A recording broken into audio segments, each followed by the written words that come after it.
fears away, we die.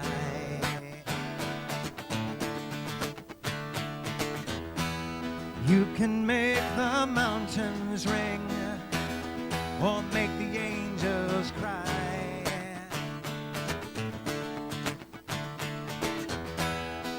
Though the bird is on the wing and you may not know why.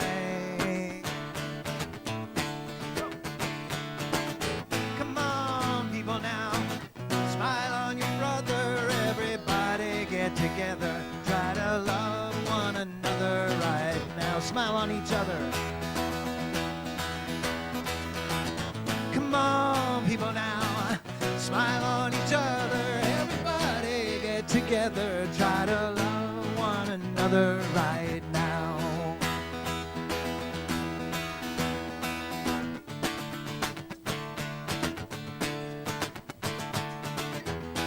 Some may come and some may go, we will surely pass. When the one who left us here returns for us at last, we are but a moment's sunlight fading in the grass. Come on, people now, smile on your brother. Everybody get together, try to love one another right now. We sing it here. Come on, people now, smile on each other. Everybody get together, try to love one another right now.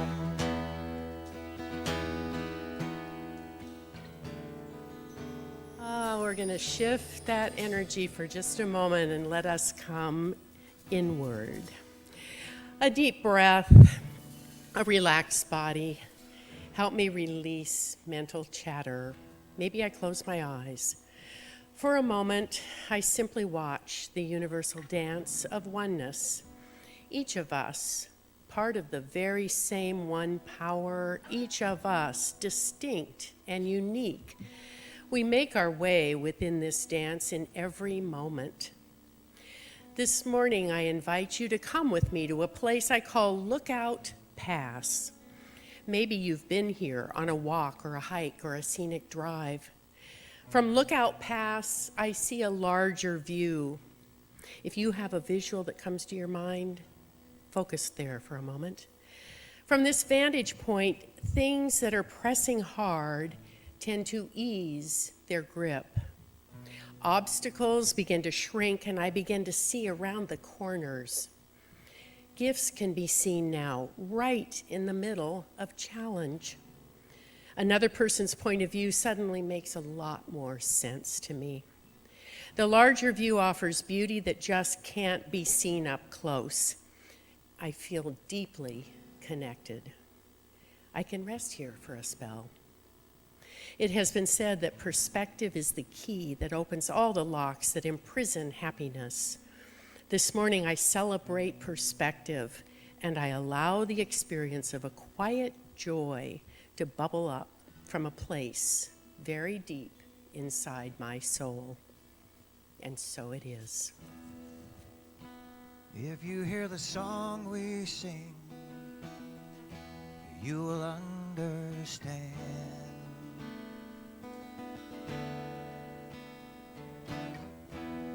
You hold the key to love and fear, all in your trembling hand.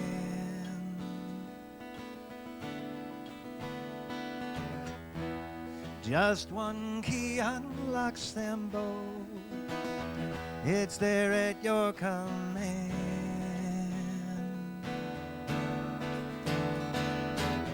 Come on, people now, smile on each other. Everybody get together, try to love one another right now.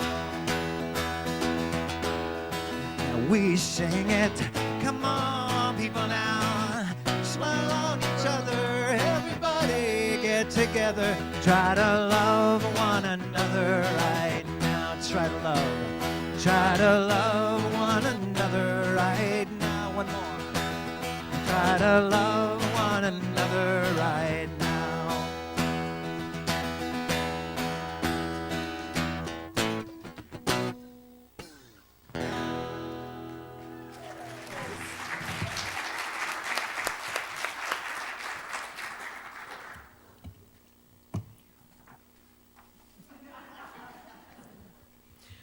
Open your heart to happiness. Let every pore absorb light. Swim in the joy of here and now, and cast off the darkness of night. Walk in the summer of sunshine, fly in the blueness of the sky. No possibilities are boundless. Understand that nothing can die. Step from the shadows of torment. Sing till your throat gets too sore. Smile for as long as the day is, and laugh just a little bit more. Breathe slowly and deeply, and listen. Give all your ideas a chance. Let the sun beat down on your goodness, and kick off your shoes and dance. I am a child of the living God, made in the image of perfect love. All that I am, all I've been given to you, my God, I surrender. I surrender. I am a child of the living God, made in the image of perfect love. All that I am, all I've been given to you, my God, I surrender. I surrender.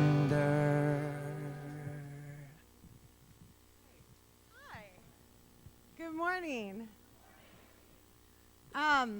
So I have a couple of announcements. The first one is that next weekend, our junior high kids, raise your hands, Colin.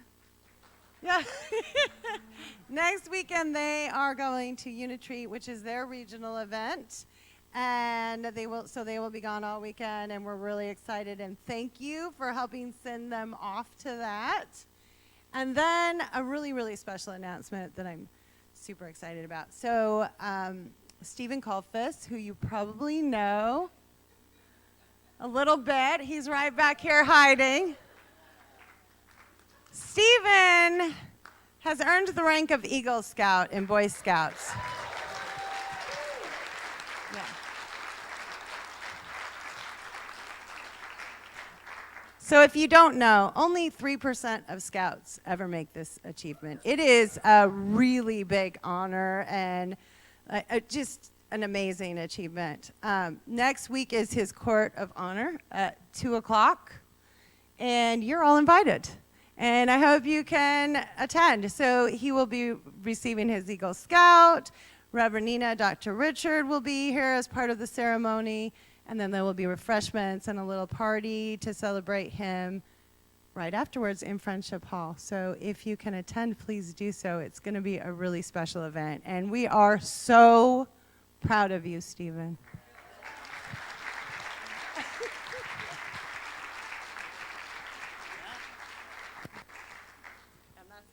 Okay. Thank you for being our family. Thank you for being our friend.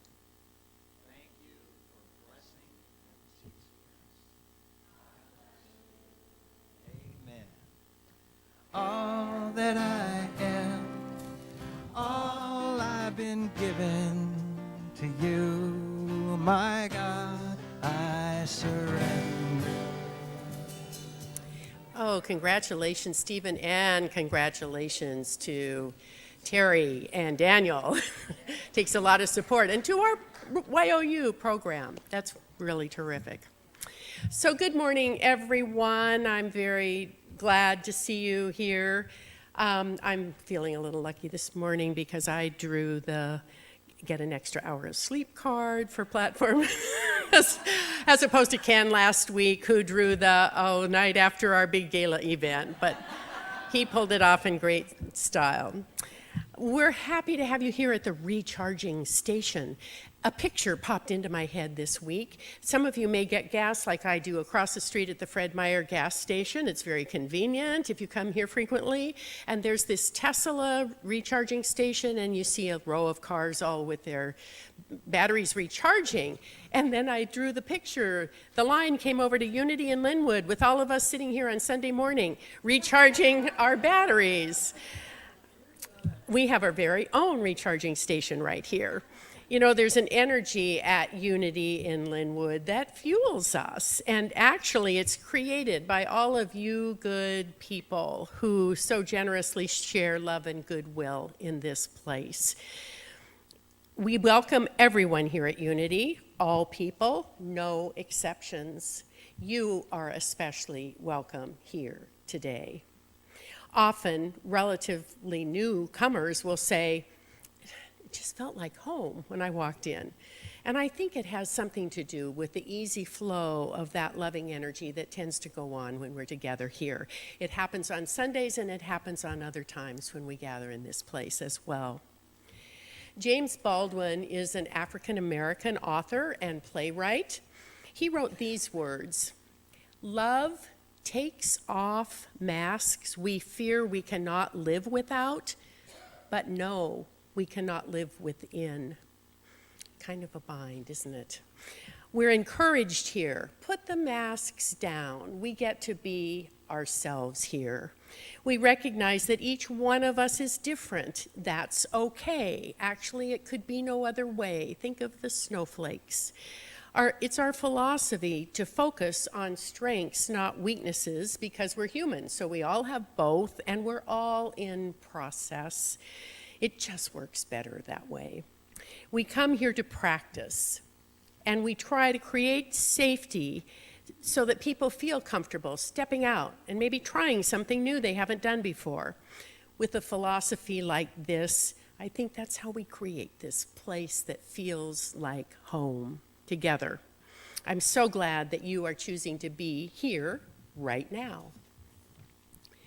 This is the first Sunday of the month. We call it Connection Sunday.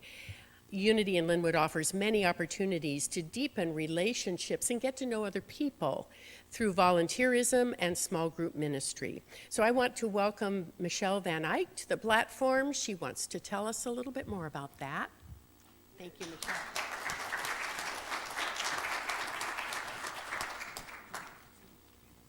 Good morning. When I realized I would be talking to you today, I started searching the internet on what I could possibly talk about with volunteering. I found some ideas and wrote something. I had a couple trusted people look at it, and they said, "Nice facts, but it ain't you." They suggested to me I tell you about my journey with stepping into service and how it has transformed me into what I am today. This idea at first made me very nervous because this meant pushing myself beyond my comfort zone and into vulnerability. But then I thought, so did the whole concept of volunteering when I first came to Unity in Lynnwood. The idea of pushing oneself out of our comfort zone and into vulnerability may seem scary, but I believe it's truly necessary for growth, or I would not be standing before you right now. When I first came to Unity in Lynnwood, believe it or not, I was very shy and withdrawn. I was told to pause there. I came in and sat very quietly and did not talk to many people, and I would leave right after the service, not really engaging with anyone. After about a month of coming, I realized that I really loved it here and knew for me to stay engaged and to grow, I would need to find something that would keep me committed and coming back. Otherwise, I was afraid that my shyness and my insecurities would keep me from something that may be very positive and life-changing for me. That is when I went to Reverend Nina and asked her to put me in a volunteer position. I remember I was terrified to even ask about it. I was shaky and scared, but I knew deep down that I needed to do this. I started at first as welcome team member and then moved up to welcome team lead. Now I am the volunteer service coordinator. This all happened within a 2-year time frame. Volunteering has created for me a way to connect with others. It has substantially improved my social and relationship skills, has provided me with not only a sense of purpose, but a community of loving people who I call family. This is why I invite all who have not yet stepped into a volunteer service position to try it. See what serving does to cultivate and open your world. I guarantee it will be a way of you to connect with others and give you a sense of purpose. One such area that you may find your purpose in is in the shuttle ministry. I would like to call up Tori Horsman to come up and talk with you about those opportunities.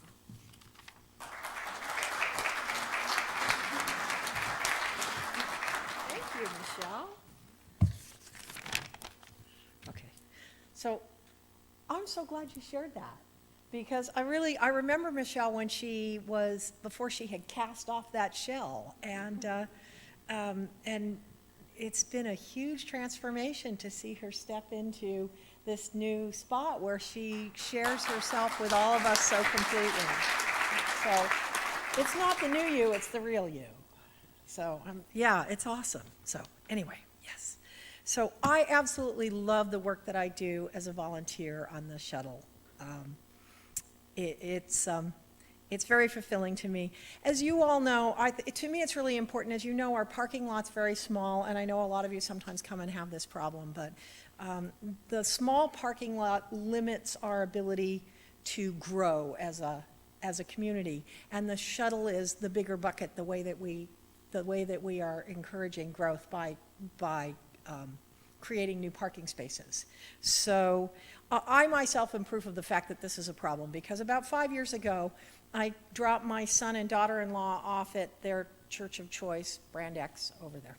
And, and then I thought, well, as long as I've dropped them off, I'd really like to go over and check out that Unity Church in Lynnwood. So I drove over here, and I drove around the parking lot, and there were no parkings.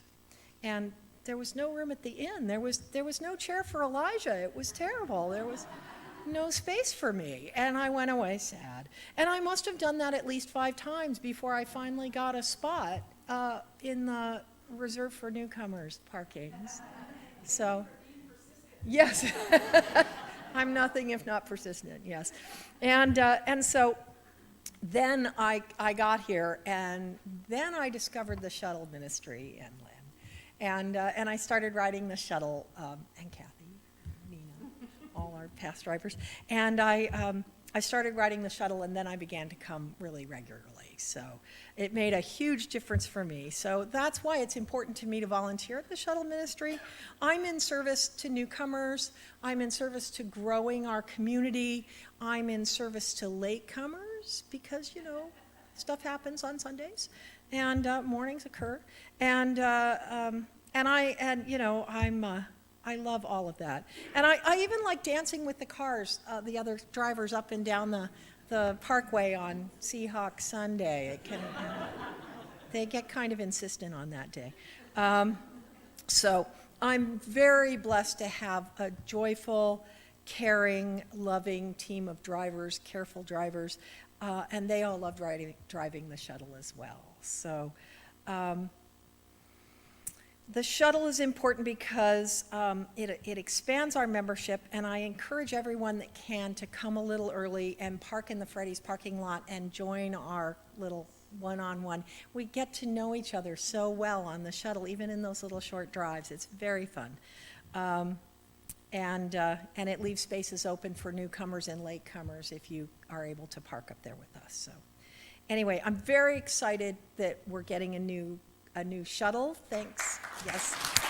Yay! Thanks to all of you that work so hard, and to your generosity and your hard work to make that happen. We're very, very excited about that. And that will make our Sunday shuttle service more accessible for everyone. It should be easier to get in and out of. It's going to have a handicap, a wheelchair lift. It's going to be great.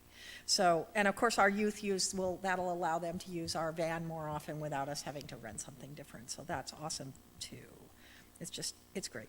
Anyway, the shuttle team currently is in need of some new drivers. We would welcome 3, 4 new drivers.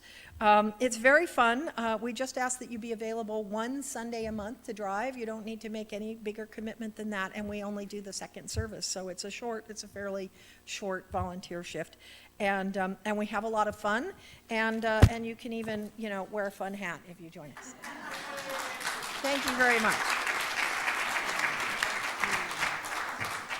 Thank you both, Michelle and Tori. And we do get to know each other a little bit better riding the shuttle. Yeah, it's fun. Oh, well, I'm going to mention Ernest Holmes this morning as I'm leading into prayer thoughts, because I read a thought of his just recently that really struck me. He was a contemporary of Charles and Myrtle Fillmore, who are our Unity co-founders. This is Holmes' thought on prayer. There is an energy in thought, not because we will it to be so, but because it is so. And I had to read that 2 or 3 times, and I'm going to read it again. There is an energy in thought, not because we will it to be so, but because it is so. And I think when I read it several times, I felt my body kind of relax. Maybe because I tend to want to work hard at things sometimes. And I think his suggestion is we don't need to work quite so hard. We need to be more careful about the direction. And I thought of a blind I have in my den. The sun blinds me at a certain time of the day if I'm at my computer, and all I have to do is just a slight little shift I have to pull slightly on that little cord, and it just shifts enough, and I'm comfortable again. So it doesn't have to be effortful. Science says we have 60 to 80,000 thoughts a day, most of them negative, most of them repetitive. You've probably heard that before, but I like to remember it now and then because I think it is worth tuning in to ask myself, so what do they sound like? What kind of thoughts am I having? Many of them are very automatic. Am I tilting them in the direction that I want my life to go? Unity gives us ways to guide and direct our thoughts. Denials for steering us away from fear and limitation, we all have those. An affirmative prayer for steering our thoughts toward what we want most, what we long for most. Love, wisdom, harmony, life itself. We don't need to think of it as hard work, but more a skill that we can practice and refine. We have a group, we're fortunate, we have a group of dedicated people here at Unity in Lynnwood. They are our prayer chaplains, and they help us in our practice. They support us in our prayers. And there are many ways we can access their service. They make it easy for us. One easy way is to come and stay after service. They're up here at the front of the room on either side, and just meet with them one-on-one after service. But that may not work for all personality types. If you're a little more shy or retiring, you might prefer a prayer request. There are cards right in the back of the chair in front of you, and you can write a prayer there and slip it into the offering basket when it comes around. And other very easy ways to access prayer, leave a prayer request, is simply to call the confidential prayer line. You'll find that number in our bulletin. Hop on the Unity in Lynnwood website, follow prayer links, or if you have a Unity app on your smartphone, a couple of clicks will take you to the prayer request form. I would like to take just a minute to thank, ask us all, give us all the chance to thank these people who work hard on our behalf during the week. If you are a prayer chaplain in service today, please stand up and we'll say thanks. They have purple stoles. Thank you, prayer chaplains. Each week we share a denial and an affirmation together. I will read today's, which is up on the screen behind me, and then I'll invite you, if it works for you, to stand and we'll share it together. Knowing the power of my words and thoughts, I no longer give my attention to those that would diminish me or another. Instead, I fix my gaze steadfastly on those words, thoughts, and ideas which align my consciousness with the highest vibrations of love.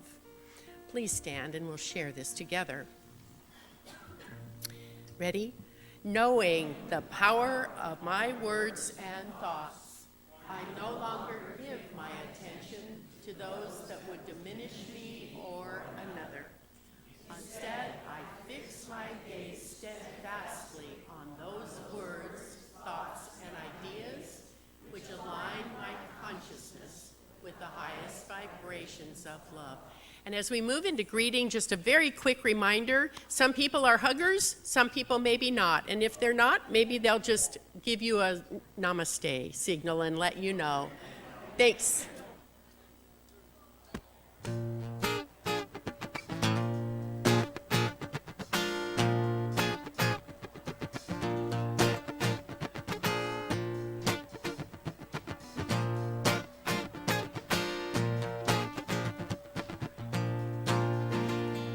Everybody, get up on your feet.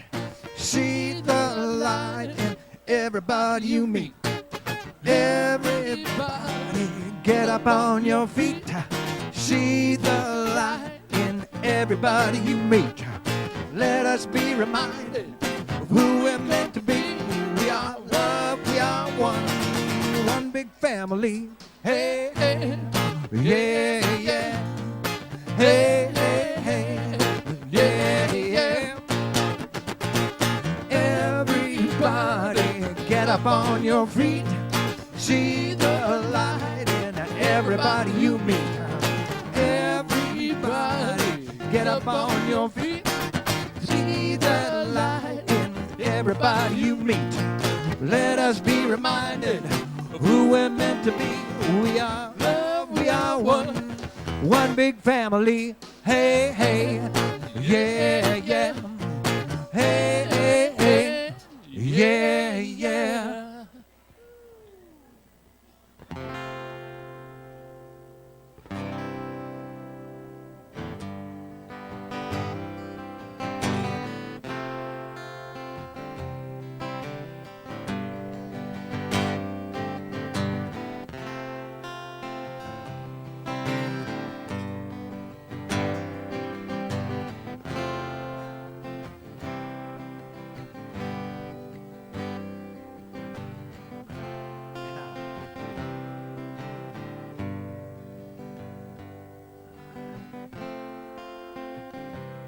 When Reverend Nina told me what she was going to talk about this week, she changed her mind 2 days ago.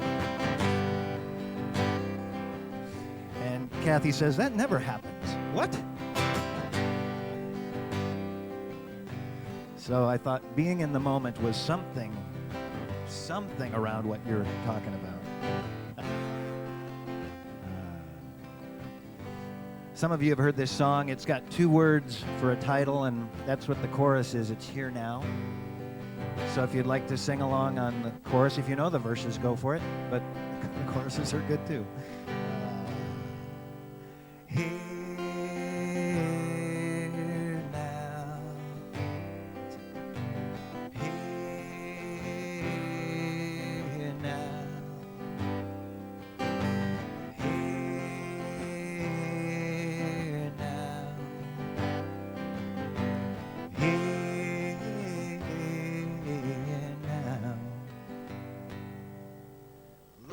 Words be your words and yours be mine. Celebrate our union in this special time. Oh, here now.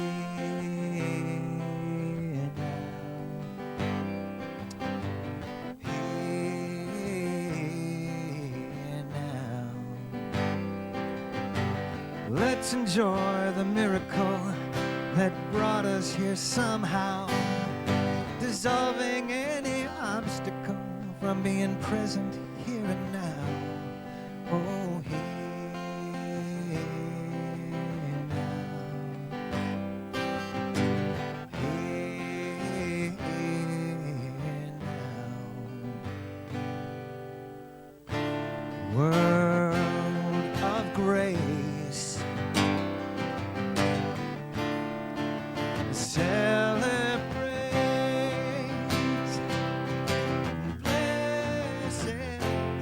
vow. Hey, now, savoring the feelings as we breathe into this space, in this perfect moment, in this perfect place. Oh, hey, now. Hey, now. Brush away the things that stand between ourselves and love, connecting with the oneness within and up above. Oh, here now. Here now. Well, it's a world of grace. Let's celebrate. Blessed vow. Hey, now, now, now. Step into the selflessness our hearts will allow. Taking in the timelessness, just a simple vow. Oh, here now, here now. Love shines in your eyes and in the smile upon your face. Walking here in beauty in our day-to-day with grace. Here now. Here now.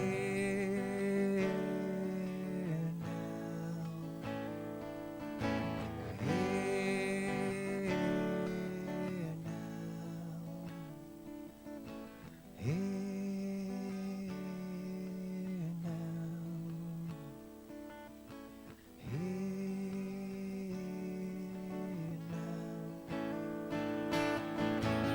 Here now. Here now.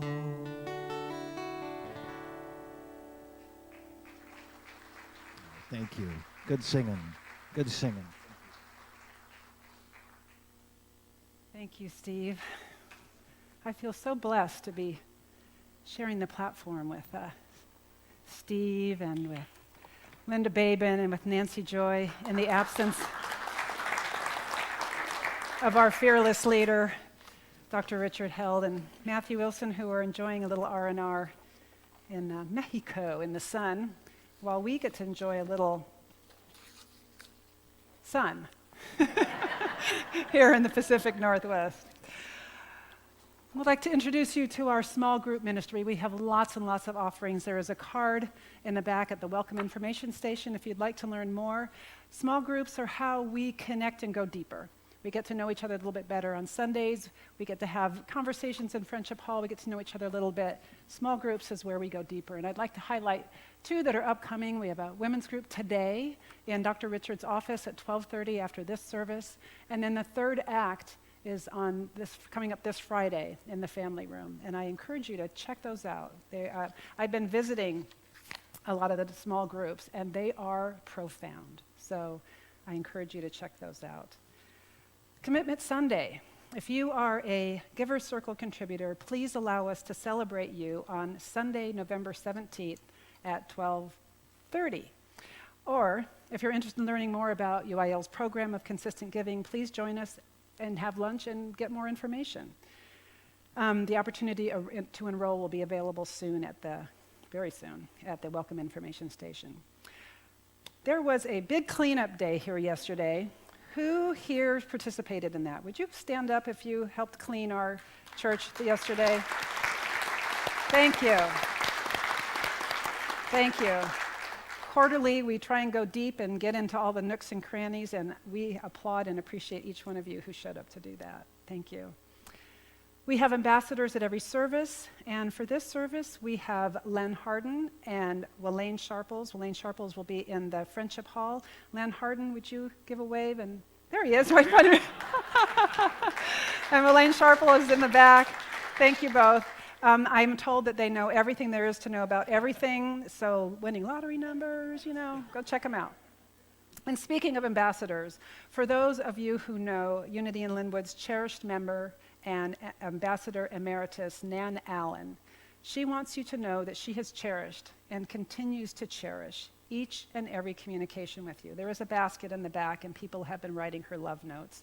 She has saved everyone, and while they continue to touch her heart during what she calls this season of gratitude, her only regret is that she cannot possibly answer each one individually. She loves you dearly and appreciates your kind understanding of that.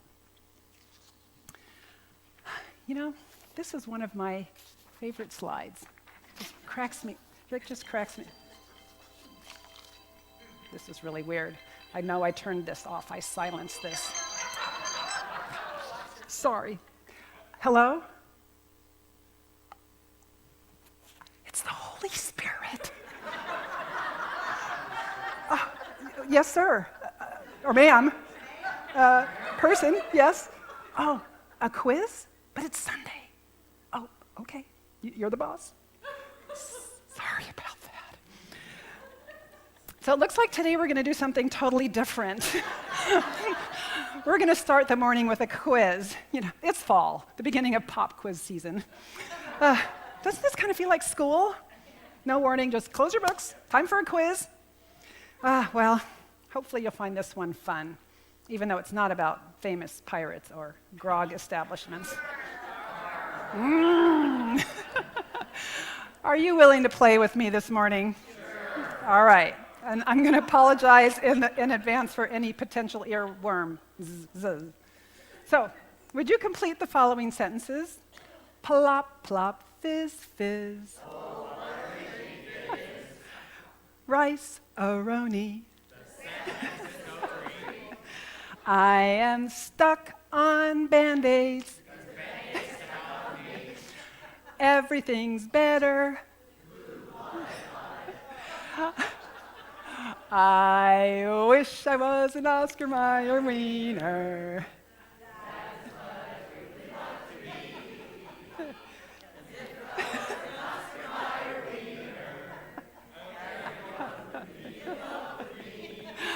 Oh, you guys are amazing. How about this one? My baloney has a first name. My baloney has a second name. Do you remember the rest? I love to eat it. 'Cause Oscar Mayer. You guys are amazing. There's one more, and you can sing along with it.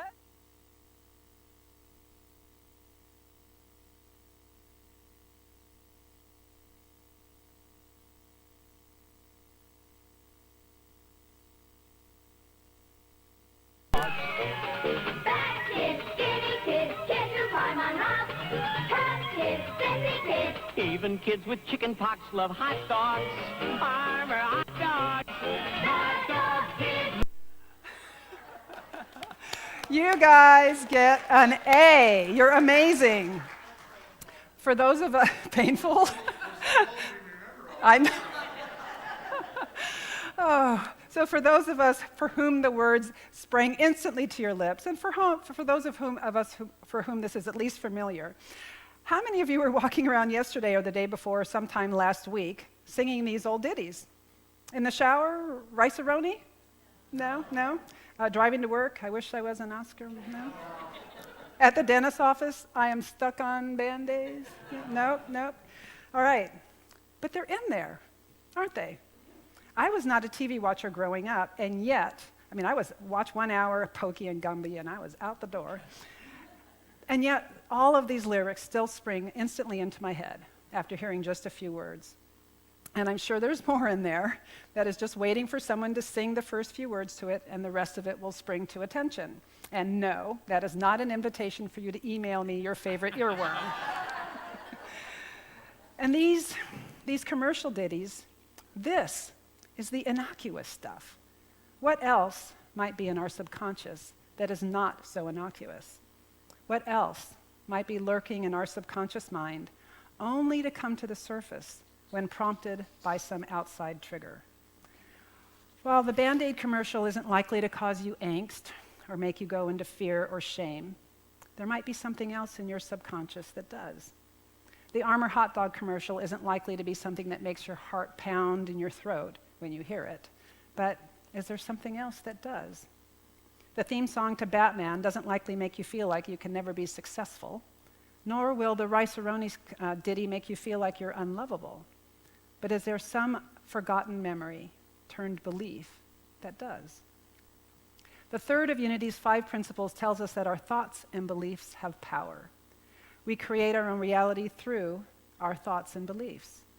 Because our minds are one with the creative mind of God, we have the power to create our experiences by the activity of our thinking.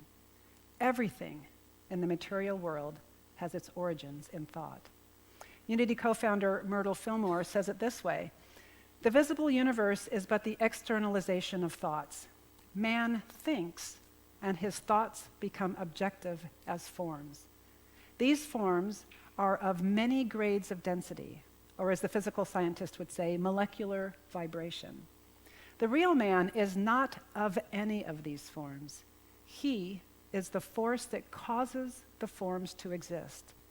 And when he knows this, every phase of phenomenal life comes under his dominion.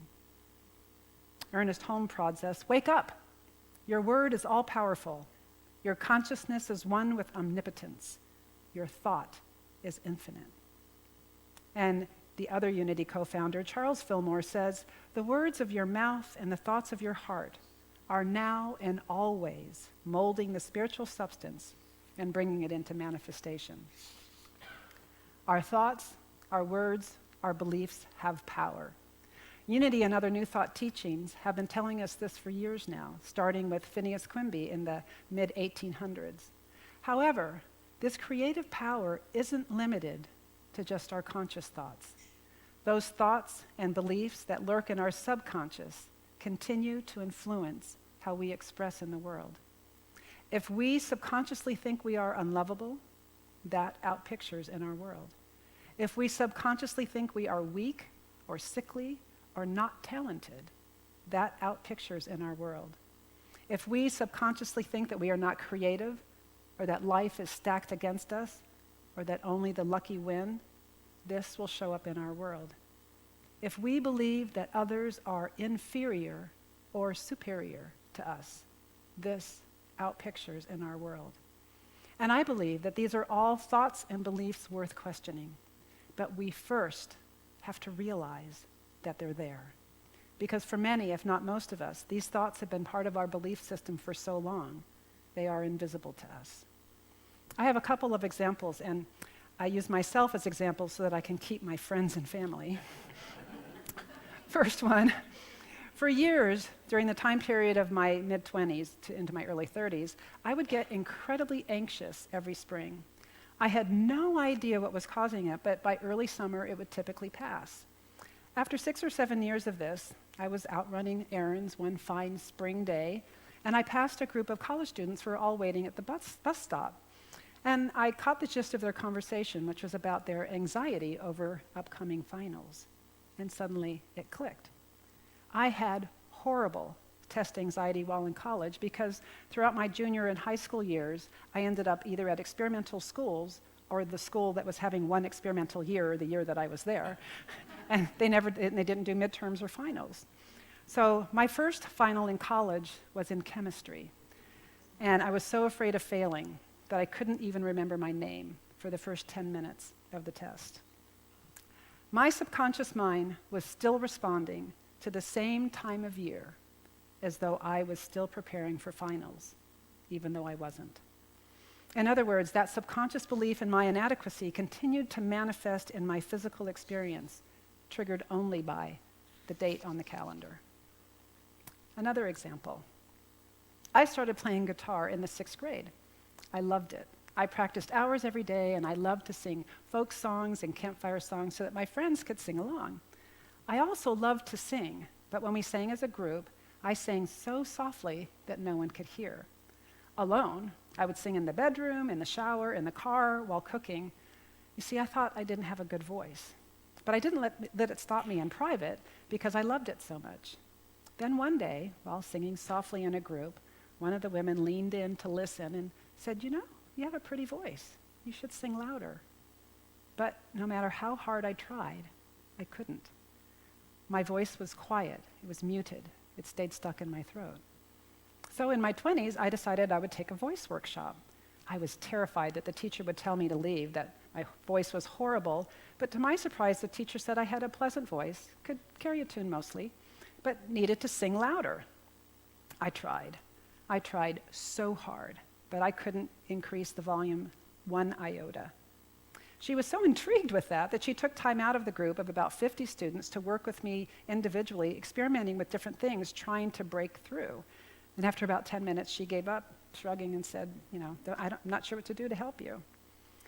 Much later, a memory surfaced, and I was able to make a connection.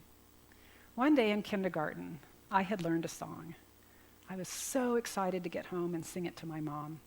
So after school, I ran up to where she was standing outside of our house, smoking a cigarette, and breathless and excited, I said, "Listen to what I learned in school today."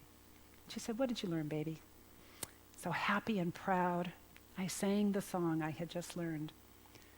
I no longer have any idea what that song was, but apparently whatever I sang, it was not with the voice of Carole King, Nina Simone, or Ella Fitzgerald, because my mom ground her cigarette out in the ashtray and laughed and said, "Well, you'll never make a living singing." She then turned and went into the house. And she was right. I didn't make a living singing. And I'm not saying that she wasn't speaking the truth, and that without that statement I may have been some musical diva. Nor am I denying that my kindergartner's voice may have been truly awful. I'm also not saying that it was a nice thing to say to a kindergartner. But what I am saying is that somehow I wrapped a belief that I couldn't sing around a childhood incident that literally and physically suppressed my voice. Consciously, I loved to sing, and I wanted to sing more beautifully and more loudly. However, that memory, that subconscious memory, acted in such a way as to mute my singing voice. That's the power of a subconscious belief. I share these stories to illustrate the power of our subconscious words, thoughts, and beliefs, and to show that even when we consciously want something, something in our subconscious can block us. So what do we do about it? Our Unity and New Thought forebears teach us to watch what we think and then to think a new thought. We watch first because until we know what we're thinking, we don't know what to change. And then we are taught to be careful with our words.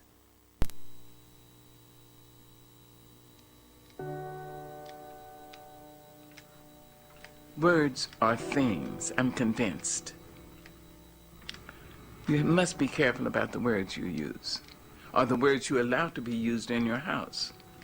In the Old Testament, we are told in Genesis that in the beginning was the Word, and the Word was God, and the Word was with God.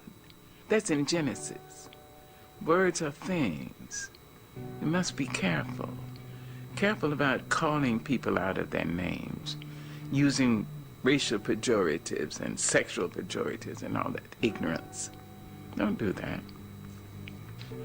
Someday we'll be able to measure the power of words. I think they are things. I think they get on the walls. They get in your wallpaper. They get in your rugs, in your upholstery, in your clothes, and finally into you.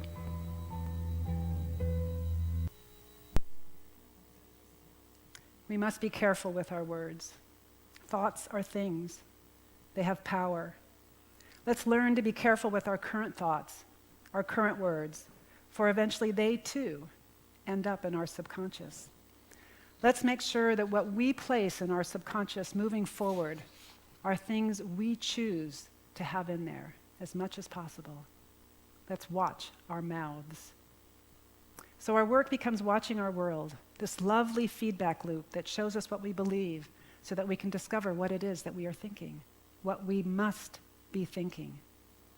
Ernest Holmes says that life is a mirror and will reflect back to the thinker what he thinks into it. And so what we see in our lives must be a reflection on some level of what we are thinking, including subconsciously. Eric Butterworth teaches us where you are in consciousness has everything to do with what you see and experience. We watch our thoughts so that we can learn what it is we are actually thinking. Those thoughts and beliefs that are so familiar to us that we don't even know that we think them anymore.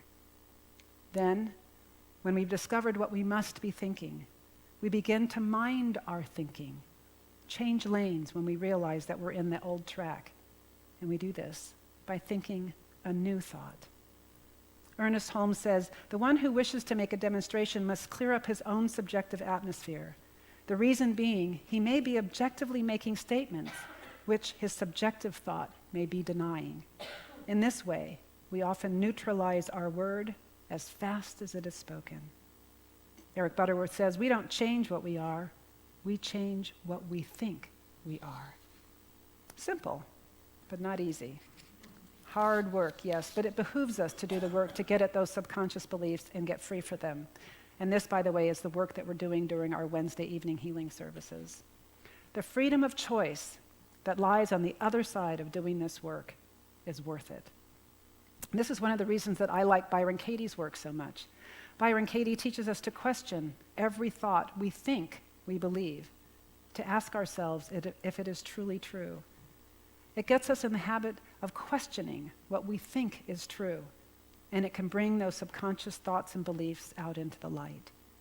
Her questioning method also helps us to see that it is the thought itself that is causing the reaction in us, not the truth or the non-truth of the thought. If we believe it to be true, we react as though it is. If we start to doubt the truth of our thought or belief, our reaction of its own accord changes. If you're not familiar with Byron Katie, she calls her process the work, and your friend and mine, Google, can direct you to free downloadable worksheets and YouTube videos. As a final example of if we believe it to be true, then we react as though it is, I'd like to share this video with you. You are about to hear a strange but true story. Legend has it, Harry Houdini, the master magician, once claimed that he could break out of any jail cell in the world.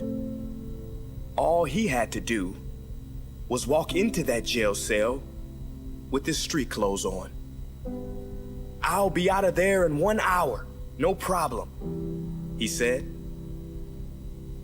Well, a very old jail down south heard about Houdini's claims, and they accepted his challenge.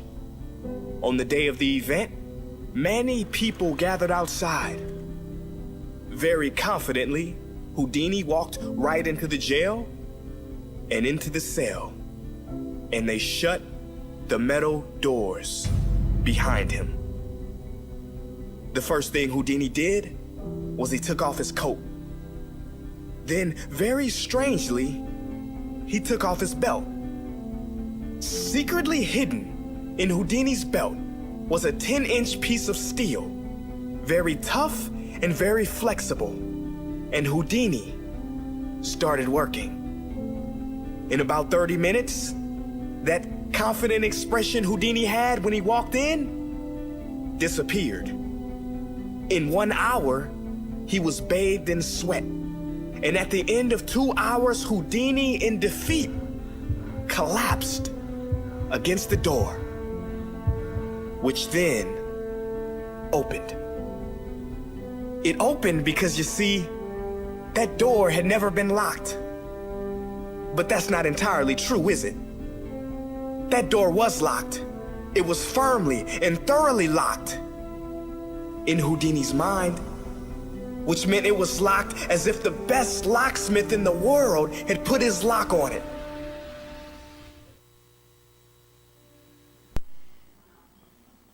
Isn't that powerful? The belief that the door was locked completely guided the behavior of Houdini. Where in our own lives do we hold subconscious beliefs of a locked door or the way something is supposed to be? Where are we rigid and immobile? Where are we convinced that we are right and that our way of looking or perceiving is the only one right way? And most important, where are we unaware that this is what we believe? Unity co-founder Charles Fillmore tells us, it is the law of spirit that we must be that which we would draw to us. If we would draw to us love, we must be love, be loving and kind. If we would have peace and harmony in our environment, we must establish it within ourselves. To do this, we must first become aware of what we don't know we believe by questioning what we think we believe and observing our world to see what is showing up. Then we need to be at choice, planting new thoughts, choosing higher thoughts so that we can fully express our divine potential. And therein, dear souls, lies the path to freedom. Will you enter with me into a time of reflection? Let's take a deep breath. Allow yourself to settle right into this moment. And know with me that there is one power, one presence, one life, and we are of it. We cannot be separate from it. And knowing this puts us in a place of choice. We get to choose what of this one life we will express. And we make way for that choice by releasing that which would in any way limit the fullness of our divine expression. What is it that you choose to express? Breathe that in. Make space for it. Let it loose in your consciousness. Let it have all the space in you that it requires. And so in this moment, we recommit to being willing to see that which would in any way limit the full expression of our highest divinity. We recommit to letting go of that which no longer serves. And in doing so, we take another step into letting our light shine as we meant it to, with full commitment and wattage all the way up. And so it is.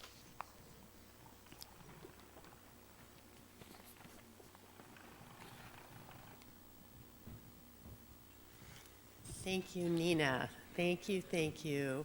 I want to thank Steve for carrying the music on, and Scotty always being our anchor man.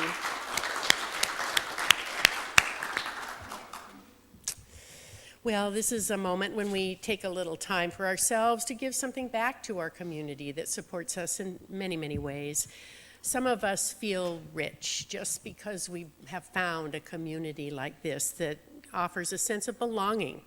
So giving back is a way we have of expressing this feeling. Giving seems a basic part of human nature. We see that over and over. And we know it supports our sense of meaning, our purpose, even our physical health. Charles Fillmore said, "Give, and it shall be given unto you," is the statement of a law that operates in every thought and act of woman and man. And I want to thank you in advance for all gifts given, for our online community who are able to give with us through the Facebook website or on our unityinlynnwood.org website. All that I am, I offer at the altar of love. All that I am, I offer at the altar of love. the sweet surrender, in the sweet surrender. All that I am, I offer at the altar of love. All that I am, I offer at the altar of love, in the sweet surrender, in the sweet surrender. All that I am, I offer at the altar of love. All that I am, I offer at the altar of love, in the sweet surrender, in the sweet surrender.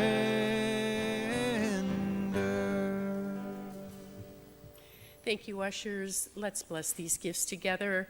May these gifts bless and multiply all that we are, all that we have, all that we give, and all that we receive. So it is. Thank you, ushers. We're going to pause again for a brief moment just in order to give anyone who is here with us for the very first time a chance to let us say a special thank you in your direction with a little applause. Is anyone here with us for the first time this morning? Oh.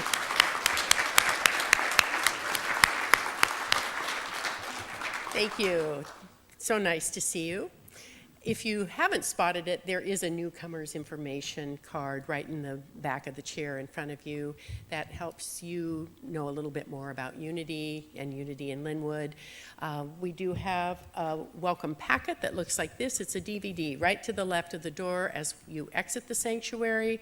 That shows a little bit about the kinds of activities that go on here.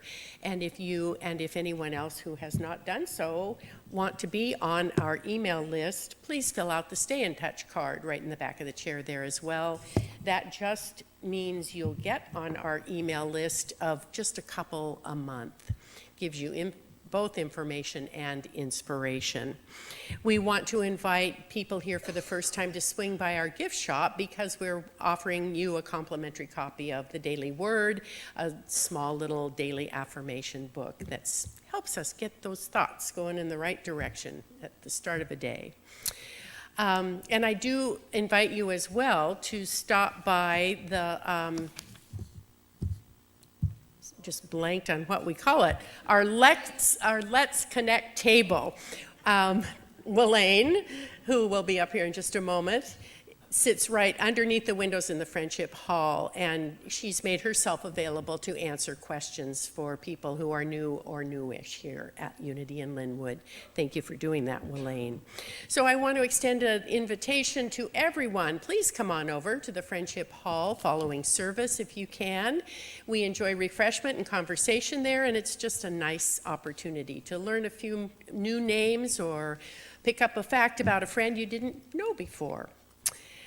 So, always a reminder to know what's going on here. Please swing by the Welcome and Information Station at the back of the room here in the corner. There are lots of things happening always, and it's a place to go for online registrations, or just for registrations and just keeping track of what's happening.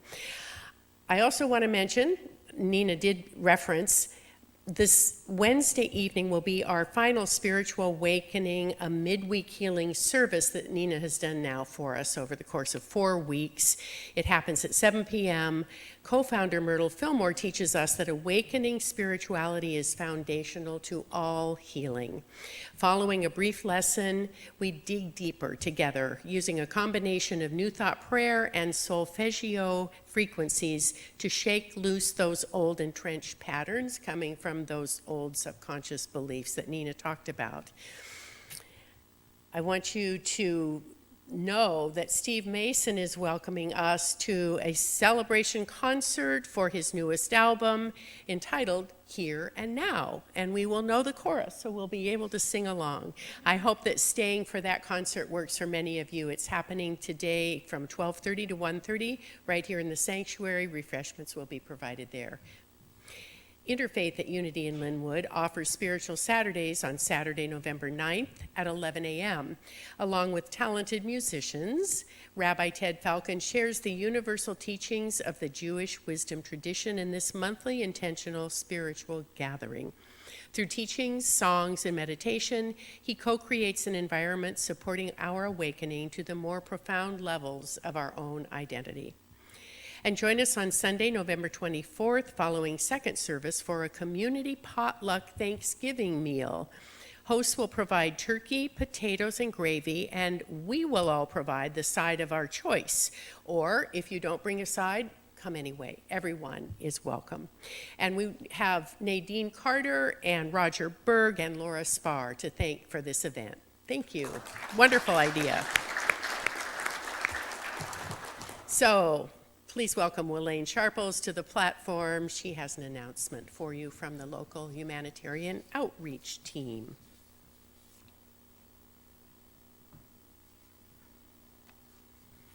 Good morning.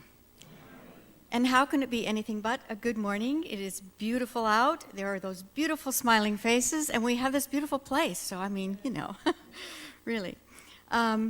This time of year is always one of my favorites. The leaves are falling and the clocks go back, and it sort of, for me, signals transition. Kind of winding down, thinking back upon the last year and getting ready for the new one. And the humanitarian outreach team is doing that also. And we're envisioning creating more opportunities to involve you as well as us in the community. We were ecstatic about our Hands on Housing project this summer, but clearly that can only be done once a year.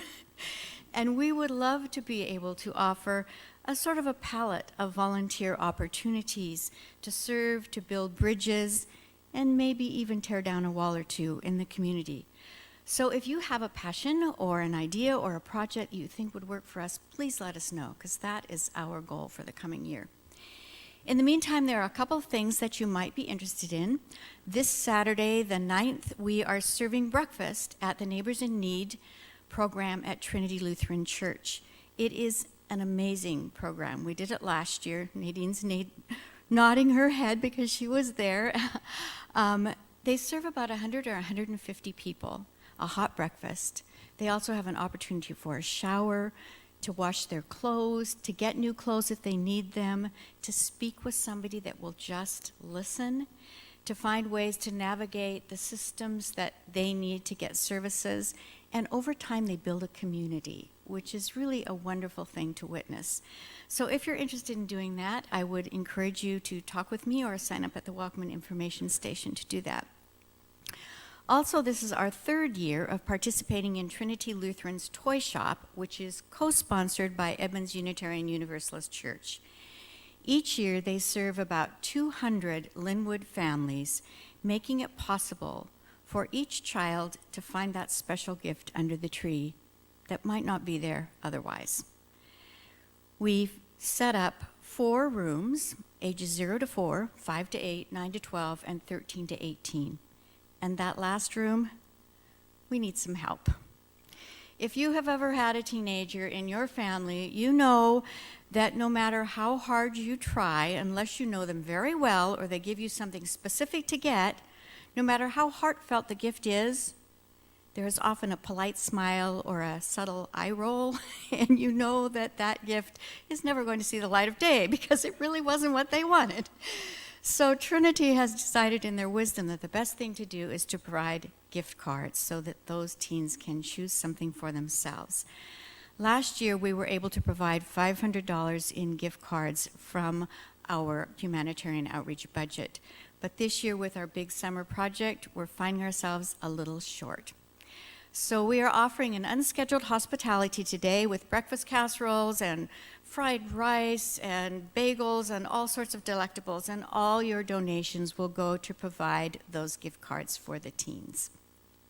So we will appreciate your generosity. If you would like to help at the toy shop, on December 7th from 1 to 4, we will be sorting all the toys that have been collected over the year. On the 13th, we will be setting up those rooms, and on the 14th, all our toy shoppers will be coming. There is a sign-up sheet again on the welcome and information desk, and also one at the Let's Connect table. And if you have questions, I would be happy to answer any that you have. It's a wonderful project. So thank you. This is a blessing to be in this place. And I thank you for your welcoming hearts, your generosity, and the bright lights that you all are. Thank you so much.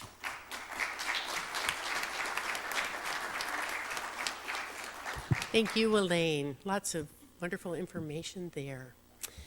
Well, that pretty much wraps it up for us this morning.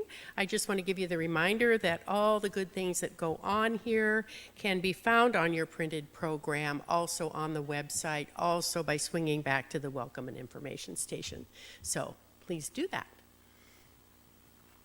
Reverend Nina. Hi again. So, when we gather together on a Sunday like this with the intention of dropping our barriers and loving each other and seeing each other each the way that we are, and for being and intending to shine our bright lights, we create a field of energy, a field of consciousness that is beautiful and loving and healing. And so if there is anyone, any name that comes to you right now that you would like to speak and add them into this consciousness, this field of consciousness that we've created, please go ahead and do so now, whether that be with your voice out loud or just with your thought. Just the intention of placing them in this field does so. Know that. And I invite our online community to do the same thing. And then on behalf of all those names spoken, and of everyone gathered within these walls and those online, let us know together in a most powerful way our oneness with the allness of God, with the allness of life, with the allness of love, with the allness of wisdom. And let that knowing of our oneness, let this experience of our oneness be transformative. Let us know together that anything that would pretend to stand in the way of a fuller expression of the capital G good, that is God, has no power in the presence of our oneness. Let's conclude with our closing benediction. There is one power and one presence in, through, and around all creation. And so we go forth as the eyes of divine love, as the tongues of divine wisdom, as the hands of divine sufficiency, and the bold and ready hearts of divine life. Have a blessed week. Thank you all for being here. May the long time sun shine upon you. All love surround you, and the pure light within you guide your way on. Guide your way on. Guide your way on.